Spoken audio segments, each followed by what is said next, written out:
Okay, we are in the kitchen here. I am going to attempt to make a pasta wrapped burger, bacon wrapped spaghetti, pasta, this, that, and the other thing that my cousin sent me on video the other day. I'm going to use this 10-pound roll of hamburger along with all these ingredients that I bought at the store. And I'm going to record this in stages for you and hope maybe you can follow suit and make it yourself. Okay, so we were able to unwrap the hamburger carefully, and you do have to be careful because I wanted to separate when I moved it. And I opened it up here, and inside this crevice I'm going to lay all the ingredients here. So let me see if we do this. No, wrong way. There we go. Okay, next we laid about 1.5 pounds of spaghetti in here. Tried to push her down as deep as I could. Okay, next was to take our spaghetti sauce. They use marinara sauce in the other video, but I went full Italiano on this.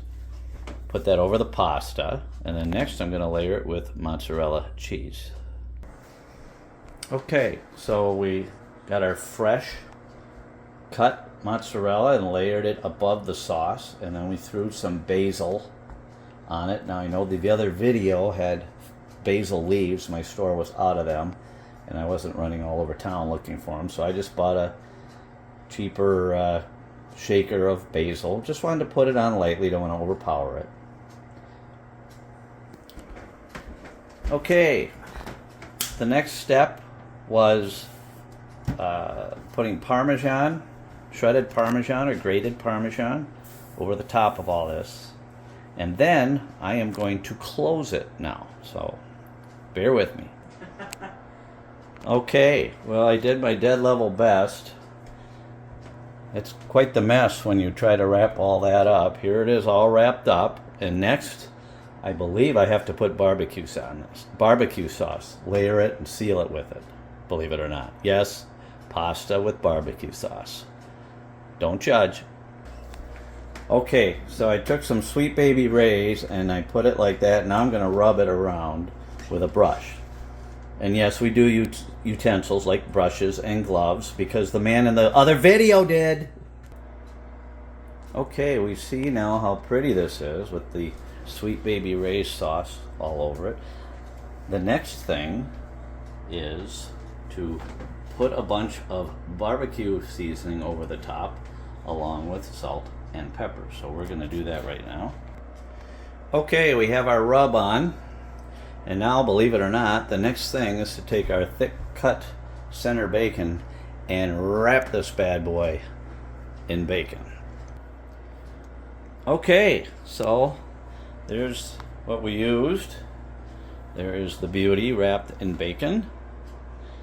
And now probably the hardest part. I have to wrap this in like 2 or 3 pieces of foil and have it seal up as best we can. And then we're going to puncture some holes in the foil so this thing doesn't burst while it's cooking. So bear with me. Okay, here we are. We are wrapped and poked holes in, and now we are going to put this into the oven at 400 for about 2 hours. And we'll see what happens. Okay. Well, we followed the instructions to a T. And unfortunately, after 2 hours, this was still a pile of mush. It still kind of is. I finally decided after 3.5 hours to uncover it. And finally, the bacon cooked somewhat. I don't know if the spaghetti did. But anyway, so here it is. I'm going to cut a slice or two and we'll see what it looks like. Okay, so everything cooked except the spaghetti is crunchy still. Not crunchy. Somewhat crunchy. Nicole calls it al dente. Maybe a little less than al dente. Little less than al dente. So we're going to eat the rest of it and maybe set the spaghetti to the side. Bon appetit.